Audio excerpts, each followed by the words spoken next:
Hola, bienvenidos a nuestro curso virtual de física y como primer tema vamos a desarrollar las cantidades físicas. ¿Por qué comenzar con este tema? Bien, la física es una ciencia y como toda ciencia nos apoyamos en el método científico. Dentro de los distintos pasos del método científico, la capacidad de poder medir es muy importante. Dicho sea de paso, agradecemos el método científico, este aporte al gran Galileo Galilei. Y en física, es a través de las cantidades físicas que vamos a poder medir, cuantificar. El hombre a través de la historia ha ido inventando instrumentos de medición de las cantidades físicas cada vez más exactos a medida que la tecnología va avanzando. Pasamos de la micro a la nanotecnología.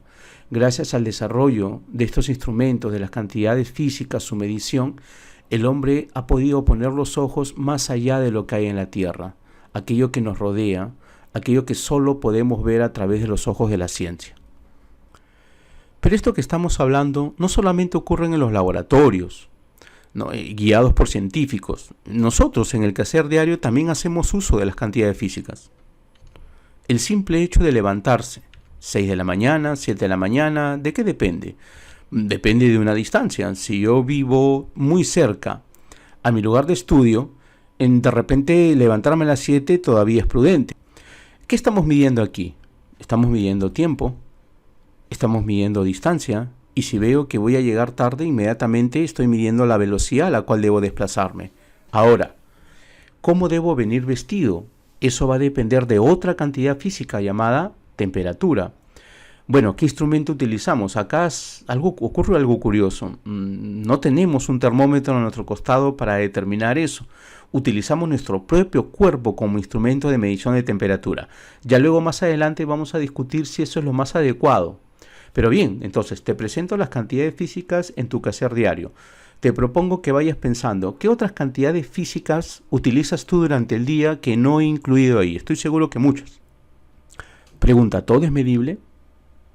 A ver, miremos la fotografía, tenemos una manzana y pensemos, ¿qué cantidades físicas le corresponden o lo puedo relacionar con la manzana? Estoy seguro que lo primero que debe llegar a mi mente es la masa. ¿En qué unidades de medida? En kilogramos. ¿Con qué instrumento? Una balanza. Otra cantidad física podría ser su peso. ¿En qué unidades y con qué instrumento? Bueno, si es el peso en unidades de Newton y con un instrumento que sería el dinamómetro.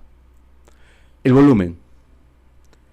¿En qué unidades y con qué instrumento? Bueno, las unidades serían metros cúbicos, según el sistema internacional. ¿Y qué instrumento? Bueno, aquí tengo un problema. Voy a tener que hacer entonces una medición indirecta y no directa como los casos anteriores. Eso es algo que ya discutiremos más adelante. ¿Y qué más podríamos tener? Podríamos tener la altura, podríamos tener la superficie, etcétera, etcétera, etcétera, ¿no? Y sin embargo, una pregunta tan interesante como la anterior sería, ¿y qué no podemos medir de esta manzana? Sabores, olores, colores, son expresiones que caracterizan esta manzana y sin embargo no califican como cantidad física. ¿Por qué? Porque no se pueden medir. En la vida diaria utilizamos muchas cosas que no son susceptibles a medida. ¿Se puede medir la belleza? ¿Existe un instrumento para poder hacerlo? ¿Hay unidades al respecto de la belleza? ¿Existe el vellocímetro para poder medirlo? Bien, entonces, ¿qué es una cantidad física? Es todo aquello que sirve para describir cuantitativamente, o sea, expresarlo a través de números, las características físicas de un cuerpo o de un fenómeno físico. Por ejemplo, acá tenemos un cuerpo. ¿Qué cantidades físicas podrían estar relacionadas con la botella con agua? Bueno, su masa en kilogramos, su volumen en metros cúbicos, su temperatura en Kelvin, si usamos el sistema internacional, la altura en metros, la densidad. Deseo saber si lo que tengo dentro es agua o cualquier otro líquido extraño. En kilogramos por metro cúbico sería. Acá hay algunas cantidades que no se han colocado. Tenemos la tensión superficial, tenemos la viscosidad, por ejemplo. A ver, veamos ahora un fenómeno físico.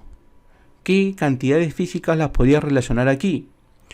A ver, tengo la masa, tengo el tiempo de caída del cuerpo, tengo la altura que ha recorrido, la velocidad inicial y la velocidad final que deben ser diferentes, la aceleración que mide estos cambios de velocidad. Es decir, Estoy usando ahorita las cantidades físicas, como dice el texto, para caracterizar cuantitativamente ya sea un cuerpo o un fenómeno físico. Reto, no somos expertos en la materia, pero frente a este fenómeno físico, pienso en la velocidad, pienso en la fuerza, pienso en la superficie, pienso en la altura, pienso en el tiempo. Estoy seguro que tú estás pensando en algunas cantidades físicas adicionales. Estas cantidades físicas se clasifican de diversas maneras. Según su origen, tenemos que el sistema internacional, por convención, las ha clasificado de dos maneras, en cantidades fundamentales y en cantidades derivadas. ¿A qué hace referencia esto? Hay ciertas cantidades físicas que se van a asumir como la base, y las demás van a ser una construcción en base a la combinación de estas cantidades fundamentales. Vamos a explicar esto más adelante con más detalle. Y otra clasificación es según su naturaleza. Mucha atención porque esta es la que nos interesa, esta es la que vamos a desarrollar. Según su naturaleza se clasifican en cantidades escalares y cantidades vectoriales. Vamos a ver más adelante cuál es la diferencia entre ambas. Entonces, en resumen, estas cantidades físicas que se clasifican de muchas maneras me interesan principalmente dos, pero vamos a desarrollar una de ellas. Según su origen, fundamental y derivada, y según su naturaleza, escalares y vectoriales. Bien, hablemos según su origen y empecemos con las cantidades fundamentales. Dice que son aquellas elegidas convencionalmente y que en la actualidad son 7. Es decir, es una convención. En algún momento fueron 3. A medida que la tecnología se ha desarrollado, han ido aumentando. Eso significa que en un futuro también puede cambiar, pueden aumentar o de repente pueden disminuir. Estas cantidades fundamentales, que son 7, hay 4 días que hacemos uso diario de manera cotidiana, estoy seguro. Hay 3 más que de repente también usamos, pero no percibimos directamente. La intensidad luminosa, ¿no? ¿Cuántas luminarias hay en mi habitación? Voy al estadio y la luminosidad no es la correcta, por ejemplo, sí lo vemos. O esa luz, ¿no? Entorpecedora, ¿no? Del serenajo, por ejemplo. Y una más que es la intensidad de corriente eléctrica. Bueno, la cantidad de sustancia, no me la menciono al último porque de verdad, en el quehacer diario no lo he vuelto a utilizar desde la academia, ¿no? Y por favor, sus respectivas unidades de medida. Tenemos al metro para la longitud, estoy hablando del sistema internacional, tenemos el kilogramo para la masa, tenemos el segundo para el tiempo. Tenemos el mol para la cantidad de sustancia, la candela para la intensidad luminosa, ojo, la temperatura en Kelvin, no en grados Celsius, y la intensidad de corriente eléctrica en ampere. Muchas de estas cantidades físicas, las vamos a ir desarrollando a medida que vamos avanzando en el curso. Bien, y ahora hablemos de las cantidades derivadas. Las cantidades derivadas van a ser la combinación de estas cantidades que se están asumiendo como fundamental. Si yo combino longitud, puedo obtener área. Si sigo combinando, puedo obtener volumen. Si combino la masa con el volumen, puedo obtener densidad. Si combino la longitud y el tiempo, puedo obtener velocidad. Es decir, las cantidades derivadas resultan de combinar las cantidades fundamentales. Aquí algunas de ellas. Muchas de ellas las vamos a ver en el desarrollo del curso. El área, el volumen, la velocidad, la aceleración, la densidad, todas aquellas que no pertenezcan a ese grupo exclusivo de las 7 son cantidades derivadas. Mucho cuidado, por favor, con el nombre que obtienen estas unidades y la representación. Todo esto ha sido determinado por el sistema internacional. Es todo un tema extenso que no lo vamos a tocar, simplemente lo estamos mencionando. Y te presento los múltiplos y submúltiplos que son un acompañante de las unidades de medida. ¿Por qué necesito hablar de múltiplos y submúltiplos? Por ejemplo, deseo medir el grosor de mi pestaña.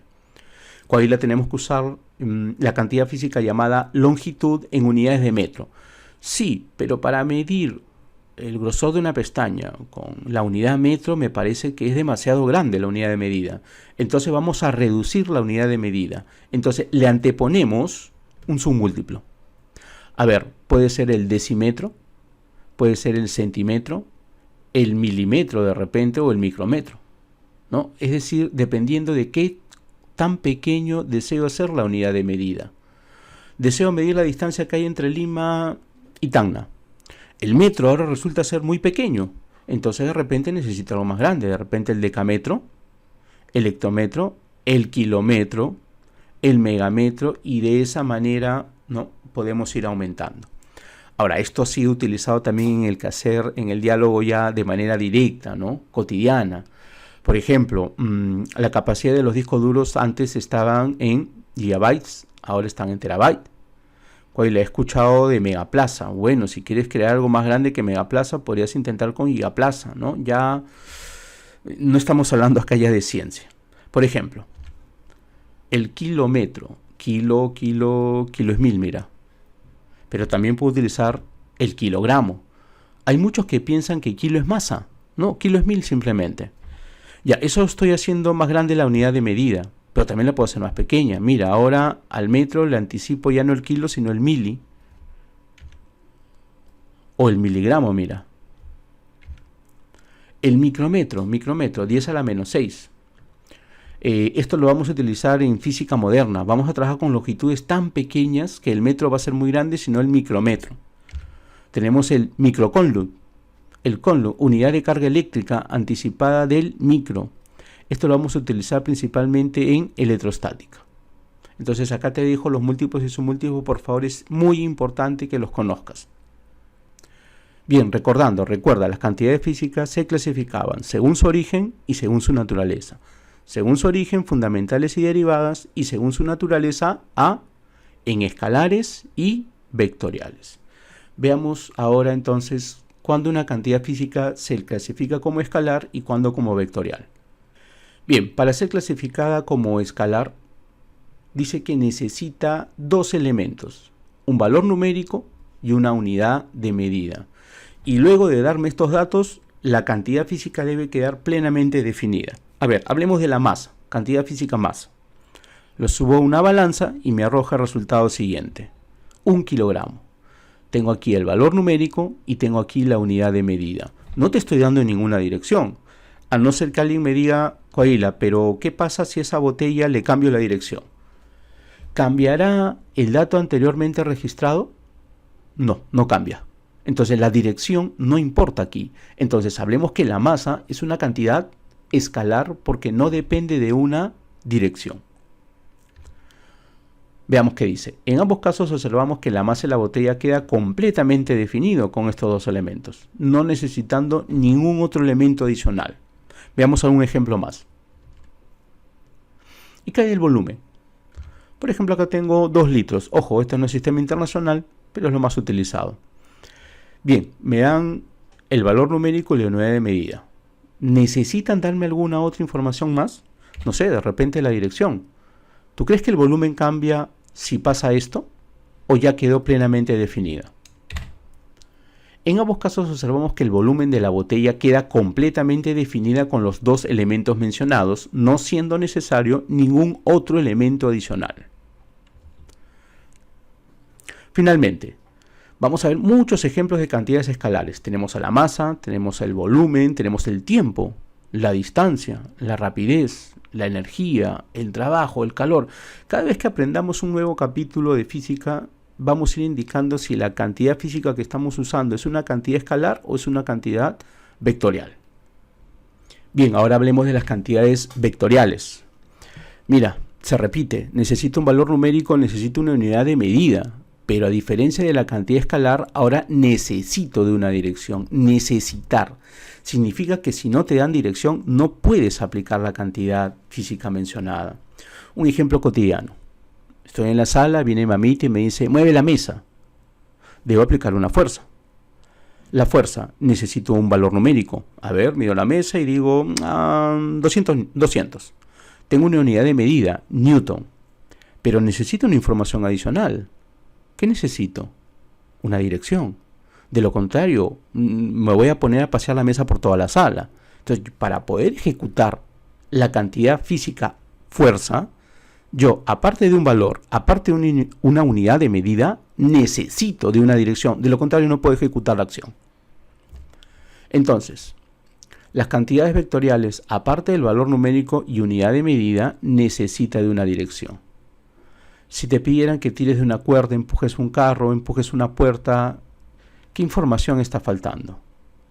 Definitivamente la dirección. De lo contrario, yo no voy a tener una idea ¿A quién se refiere? ¿Está bien como estoy empujando el carro o de repente tenía que empujarlo en dirección contraria?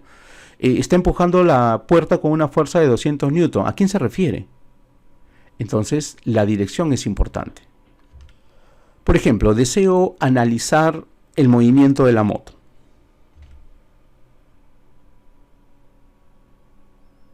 Y mira, he utilizado para ellos varias cantidades vectoriales. ¿Cómo reconozco que son vectoriales? Porque se representan a través de un elemento matemático llamado vector. Esta flecha que observas aquí, que acompaña a la cantidad física vectorial, se llama vector. Es un ente matemático, no existe, lo acabo de inventar. Esta motocicleta ha avanzado y para poder describir lo que acaba de ocurrir, estoy haciendo uso de la cantidad vectorial velocidad, de la cantidad vectorial aceleración, de la cantidad vectorial desplazamiento, de la cantidad vectorial fuerza. Quayle, ¿puede haber usado cantidades escalares aquí? Por supuesto, el tiempo, la distancia recorrida, la masa. Todas ellas las vamos a combinar para poder estudiar el fenómeno de una manera adecuada, ¿no? Entonces, tenemos aquí algunas cantidades vectoriales. La importancia de esta cantidad vectorial radica que en el tema que continúa se basa en esto. Es decir, el tema que continúa son vectores, el estudio de los vectores. ¿Por qué crees tú que es importante estudiar vectores? ¿Para estudiar cantidades escalares? ¿O para estudiar cantidades vectoriales? Sí, definitivamente. ¿Para poder dibujar estas cantidades vectoriales únicamente? Sí, en parte, pero principalmente para poder operar las cantidades vectoriales. Para poder sumar fuerzas, sumar velocidades, sumar aceleraciones o sumar desplazamientos o algunas más que vamos a ir conociendo en el camino. Entonces, he aquí, ¿no?, la importancia del estudio de los vectores más adelante. Bueno, ya como resumen, finalizando, ¿no?, las cantidades físicas tienen que ver con la capacidad de poder medir. Y nos interesa dos clasificaciones: las cantidades físicas escalares y las cantidades físicas vectoriales. ¿Qué tienen en común? Un valor numérico. ¿Qué tienen en común? Una unidad de medida. ¿Qué la separa? La dirección, es decir, el vector. Ejemplos de cantidades vectoriales, bueno, no lo mencioné, pero creo que has podido captar varias de ellas, ¿no? Tenemos a la fuerza en newton, la velocidad en metros por segundo, la aceleración en metros por segundo al cuadrado, el desplazamiento. Y dentro de las cantidades escalares tenemos a la masa, a la rapidez, al tiempo y a la energía, en unidades de kilogramo, metro por segundo, joule. Quayle, una observación. He observado que la velocidad y la rapidez poseen la misma unidad de medida. Sí, tienes razón. La diferencia en que una es una cantidad vectorial y la otra es una cantidad escalar. Ya en nuestro capítulo siguiente vamos a ahondar en esta diferencia, en esta discusión.